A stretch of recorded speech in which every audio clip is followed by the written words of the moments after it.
जी हां दोस्तों, सम्राट चौधरी के नाम का ऐलान होते ही नीतीश कुमार ने बिगाड़ दिया अमित शाह का सारा खेल। नायडू से बात करके पलट दी पूरी बाजी, 122 सीटों पर ठोक दिया दावा। चिराग पासवान और जीतन राम मांझी भी अब आ रहे हैं साथ। बहुत स्वागत है आप सभी का। आप देख रहे हैं द राजनीति का विशेष सेगमेंट खबर और विश्लेषण। मैं हूं जब्बार खान।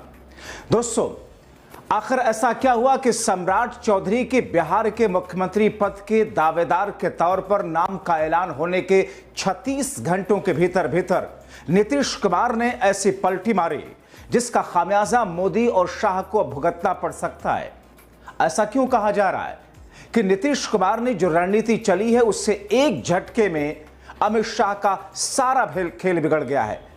और नीतीश कुमार ने जिस तरीके से सीना ठोक करके 122 सीटों का दावा बिहार विधानसभा चुनाव में बीजेपी के सामने ठोका है, उससे भारतीय जनता पार्टी को दिन में तारे नजर आ रहे हैं। ऐसी कौन सी स्थिति आई कि बिहार में एक बार फिर से राजनीतिक तौर पर असमंजस की स्थिति उत्पन्न होती हुई दिख रही है। एक तरफ इंडिया गठबंधन मजबूत से मजबूत तर होने की दशा और दिशा में बढ़ रहा है, तो दूसरी तरफ एनडीए में टूट फूट टकराव के बीच में ऐसा लग रहा है कि सारा खेल मोदी शाह का धराशायी हो चुका है। दोस्तों, आपको विस्तार से बताते हैं, इस वीडियो को अंत तक आप जरूर देखें। दोस्तों, मौजूदा सिनेरियो में एक तरफ जहां पूरे देश के अंदर वक्फ संशोधन विधेयक और कानून के नाम पर भारतीय जनता पार्टी के साथ साथ में उसके सहयोगी दलों के खिलाफ पूरे देश में अल्पसंख्यक समाज और 60% उस सेक्युलर हिंदू में जो कि बीजेपी का वोटर नहीं है, नाराजगी है। और नाराजगी का ये बढ़ता हुआ सुर और ताल उस अंदाज में आगे बढ़ रहा था जहां पर एक बार फिर से प्रधानमंत्री नरेंद्र मोदी ने अमित शाह वाली गलती कर दी, बाबा साहब का कथित तौर पर अपमान करके सेंट्रल हॉल में ना जा करके। ऐसे में दलितों के प्रति बाबा साहब को लेकर के दलितों के अंदर जो होश, जो रोश, जो खरोश और जिस किस्म का उनके अंदर श्रद्धा है, जिस अंदाज में इस वक्त भारतीय जनता पार्टी के खिलाफ में कांग्रेस और इंडिया गठबंधन मुहिम चलाए हुए माना यह जा रहा है कि बीजेपी और उसके सहयोगियों के खिलाफ दलितों में भी रोष उत्पन्न होता जा रहा है। और इन तमाम चीजों के बीच में दोस्तों, हरियाणा से जब भारतीय जनता पार्टी के मोदी शाह के बेहद नजदीकी और हरियाणा के मुख्यमंत्री ने नीतीश कुमार की जगह पर बिहार के लिए भारतीय जनता पार्टी के सीएम चेहरे का ऐलान किया, तो नीतीश कुमार के पैरों से उस वक्त जमीन खिंच गई। मगर उसके 36 घंटों के भीतर नीतीश कुमार ने अब भारतीय जनता पार्टी और मोदी शाह के पैरों तले से जमीन खींच ली है। कहा यह जा रहा है कि इसके पीछे नीतीश कुमार ने एक्सरसाइज की है, बातचीत की है, प्लानिंग और रणनीति तैयार की है और इस रणनीति के तहत मोदी शाह को दिन में तारे दिखा रहे हैं।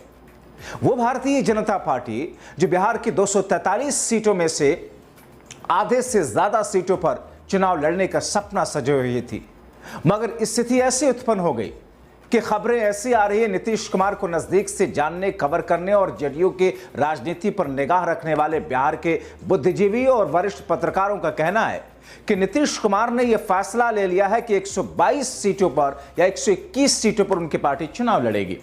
नीतीश वो स्थिति बिहार में इस बार जेडीयू के लिए नहीं आने देना चाहते हैं जिस स्थिति में बीजेपी ने चिराग मॉडल का प्रयोग करके नीतीश को धराशायी करके 43 सीटों पर समेट दिया था। और ऐसी स्थिति में जब एक धोखे के साथ में कहा यह जा रहा है, बिहार को नजदीक से कवर करने वाले, जानने वाले लोग, समझने वाले लोग बताते हैं कि नीतीश कुमार के जेडीयू में यह फीलिंग है कि भारतीय जनता पार्टी, मोदी और शाह ने वक्फ संशोधन विधेयक पर एक तरीके से धोखे से नीतीश कुमार से समर्थन ले लिया।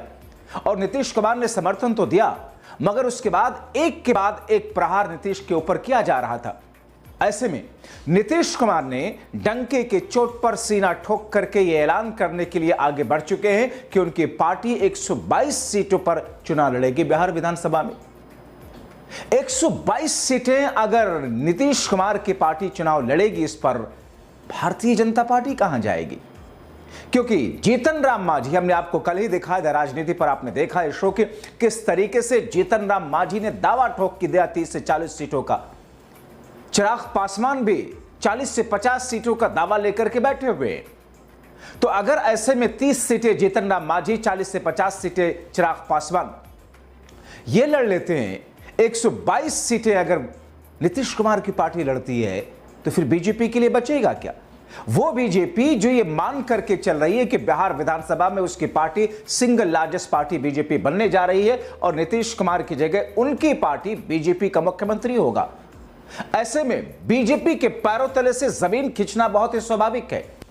नीतीश कुमार की पार्टी में जब से ये सुगबुगाहट हुई और नीतीश कुमार की पार्टी में बीजेपी और मोदी शाह के बैठे हुए स्लीपर सेल ने जैसे ही यह खबर दिल्ली दरबार में दी, भारतीय जनता पार्टी में हड़कंप मच गया। दोस्तों, कहा यह जा रहा है कि इन तमाम स्थितियों को लेकर के बीजेपी एक हंगामी, एक इमरजेंसी अर्जेंट मीटिंग करने जा रही है और नीतीश कुमार को लेकर के, क्योंकि दोस्तों अभी तक एनडीए की कोई ऐसी बैठक बिहार विधानसभा चुनाव को लेकर के हुई ही नहीं जिस पर सीटों के बंटवारे को लेकर के फाइनलाइज तो छोड़ो, बातचीत हुई हो।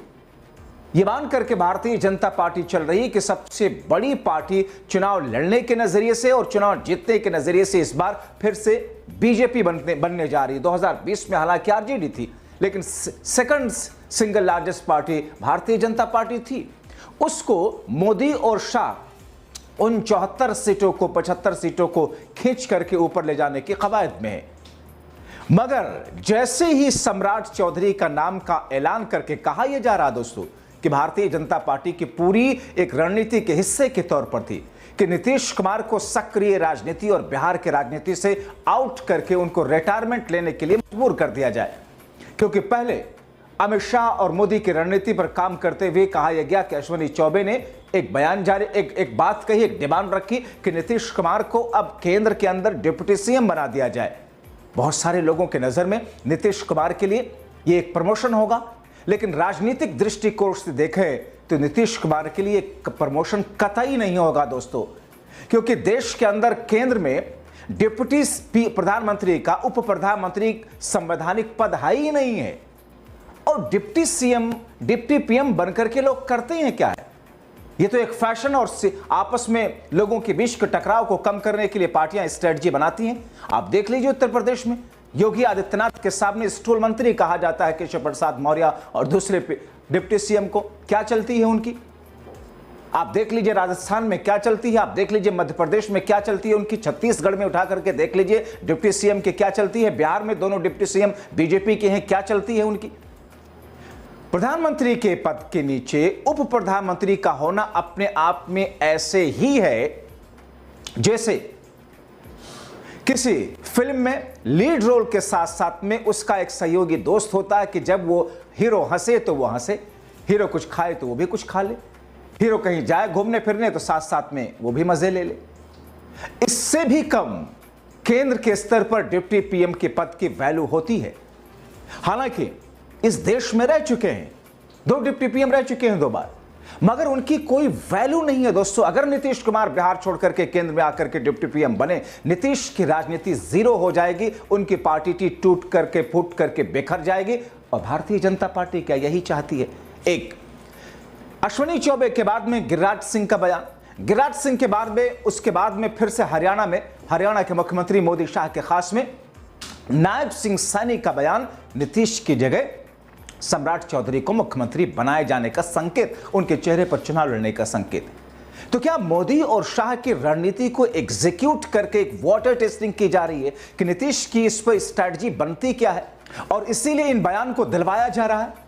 मगर नीतीश कुमार ने इस बयान को, इन बातों को, पर्दे के पीछे जो तैयारी चल रही है बीजेपी को, उसको समझ करके अब अपना फैसला ले लिया है दोस्तों, क्योंकि नीतीश देख रहे हैं उनके राजनीतिक भविष्य को, नीतीश समझ रहे हैं उनकी पार्टी के राजनीतिक भविष्य को, नीतीश ये भी देख रहे हैं कि उनके बेटे की निशांत कुमार जिसको राजनीति में लाने के लिए उनकी लालसा पितृमोह में कितनी ज्यादा है, और वो अपनी पार्टी के हित में, उनके पार्टी के नेताओं के ही प्रेशर और जोर पर किस तौर पर वो आगे बढ़ते हुए दिख रहे थे।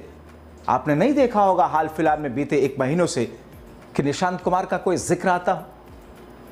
तो ऐसी स्थिति में नीतीश सिर्फ धराशायी नहीं होंगे, उनकी पार्टी लोकसभा के स्तर से लेकर के विधानसभा के स्तर पर मटिया मेट हो जाएगी। राजनीतिक जानकार इस बात को डंके की चोट पर कहते हुए सुनाई दे रहे हैं। और इसीलिए नीतीश कुमार, अब यह कहा जा रहा है कि नीतीश कुमार ने वो फैसला ले लिया है कि आप जो रणनीति बना रहे हैं, एक बार आपने हमें धोखा दिया, ये कह करके कि साहब चेहरा तो आप ही हैं, मुख्यमंत्री आपके सिवा कौन बनेगा। पर्दे के पीछे वादा आपने कर लिया, ऐसा कहा जा रहा। ठीक वैसा ही वादा जैसे उद्धव ठाकरे से बीजेपी ने एक वक्त में किया था, मगर चुनाव के बाद में वो बात तो आई ही नहीं। तो नीतीश कुमार को लगता है कि उन्होंने भले ही 2020 में 5% वोट मुसलमानों को उनके पास में आया हो, लेकिन 2015 का भी तो उदाहरण है। इंडिया गठबंधन के साथ में झोली भर भर के मुसलमानों ने नीतीश कुमार की पार्टी को वोट किया था। तो नीतीश को लगता है कि एक बार आपने धोखे से हमारा समर्थन तो ले लिया, और उसके बाद में मेरी पार्टी को तोड़ने खत्म करने की सुगबगाहट को भी मैं समझ रहा हूं। नीतीश कुमार के मुख्यमंत्री के चेहरे को लेकर के भी किस तौर पर अब खुलेआम भारतीय जनता पार्टी के नेता बात कर रहे हैं। नीतीश वक्त रहते वो फैसला लेने जा रहे हैं जिस फैसले में नीतीश आर पार की लड़ाई के मूड में है। 122 सीटें तो भारतीय जनता पार्टी नीतीश को किसी कीमत पर नहीं देगी। दोस्तों, आप इस बात को नोट कर लीजिए, मेरे मार्क माई वर्ड्स। जब सीटों का बंटवारा होगा तो आप देखिएगा 122, और ये बात अच्छी तरह नीतीश भी जानते हैं, मगर प्रेशर टैक्टिक्स के तौर पर नीतीश कुमार ने 122 सीटों के एक बार्गेनिंग स्पेस के लिए एक फिगर रख दिया है। बीजेपी माने या बीजेपी उससे आसपास आए, मगर बीजेपी तो नीतीश को 100 के अंदर अंदर सीटें देना चाहती है। तो क्या पहला दांव नीतीश कुमार ने चल दिया है? क्योंकि नीतीश कुमार के पास एक बैकअप माइंड, एक प्लान बी है। अगर बीजेपी ने ज्यादा आड़ा तिरछा करने की कोशिश की तो नीतीश कुमार एक ऐसा दांव चलेंगे जिसमें नीतीश के सारे पाप भी धुल जाएंगे, मुसलमानों की नाराजगी भी दूर हो जाएगी, और नीतीश कुमार 2015 वाली स्थिति में आ जाएंगे जब उनकी पार्टी को बम्पर सीटें मिली थी आरजेडी के साथ में। इसीलिए अब क्या होना है, नीतीश भी फ्रंट फुट पर आने की तैयारी में है। आप क्या सोचते हैं, अपने राय कमेंट बॉक्स में जरूर लिखें। अभी के लिए फिलहाल इस वीडियो में इतना ही। जागरूक रहिए, दूसरों को जागरूक करने के लिए खबर को शेयर करें। बहुत शुक्रिया।